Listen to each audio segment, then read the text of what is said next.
Hi everybody, it's Michelle here, and I wanted to talk briefly about setting boundaries. And I want to know if you're good at setting boundaries.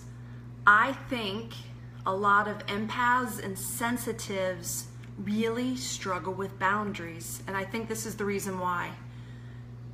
I think most empaths and sensitives are healers in some capacity, and they naturally want to give, and that already sometimes blurs the boundaries because we're willing to go to great lengths to help somebody, and already the line gets blurred. So on the other end, they feel like they can come in.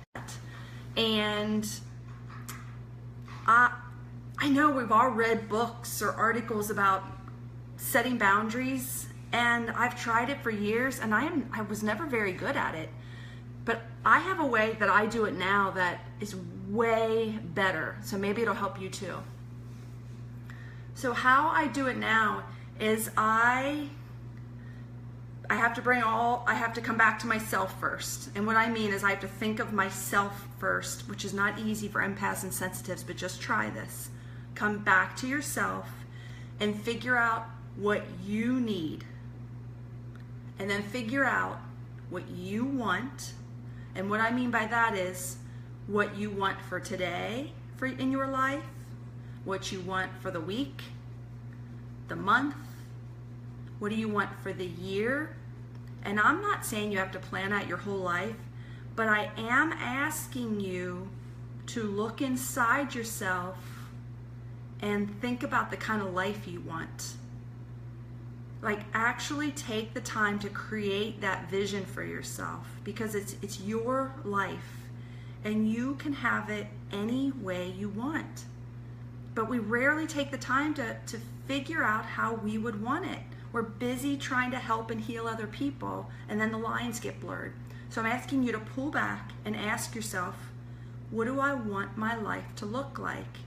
And I don't want you to just do barely the next thing. I want you to, oh, there we go. Sorry. I want you to actually go back to yourself and figure out what you want, and like dream a little bigger than you're used to, like stretch yourself a little bit. When you start to hold the vision of what you want for your own life, and when you start, and maybe you have a family, like I have a husband and kids, I include them. So first I think of myself and hold the vision I would love for myself. And then I hold the vision for me and my family.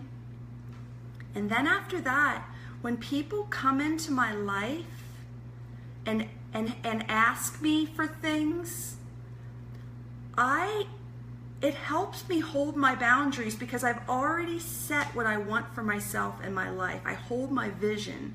And then when someone comes in, I start to say to myself, can I help them and still hold my vision for myself and my family? If I can still help them and hold my own personal vibration, my own personal vision and my family's, then I help that person. If someone comes into my life and my life starts to get messy and my vision gets all messy, that's crossing my personal boundaries. So it's just a different way to think about boundaries. So the old way was, I don't allow people to do this, I don't allow people to do that, blah, blah, blah. But until you know what you really want, you don't really know your boundaries very well. So the first step is to go inside yourself and create your vision. That might take a while if you haven't done it. And when you start to create your vision, you hold your vision. In other words, you think about it every once in a while. Maybe you have a couple Post-it notes around the house. You hold your vision for what you want for yourself, the kind of health you want, the kind of relationships you want, the kind of job, the kind of life you want, the kind of family you want, the kind of friends you want. You create the vision first. And if you hold that, you are holding better boundaries, because you're holding your vision. And then it becomes very clear to you when people come into your life if they are part of that vision or not. I hope that makes sense, and if you want to talk about it, we can talk about it under this video. And reach out to me if you have any questions about that, or you're struggling with boundaries. We can talk about it more. Okay, have a great day.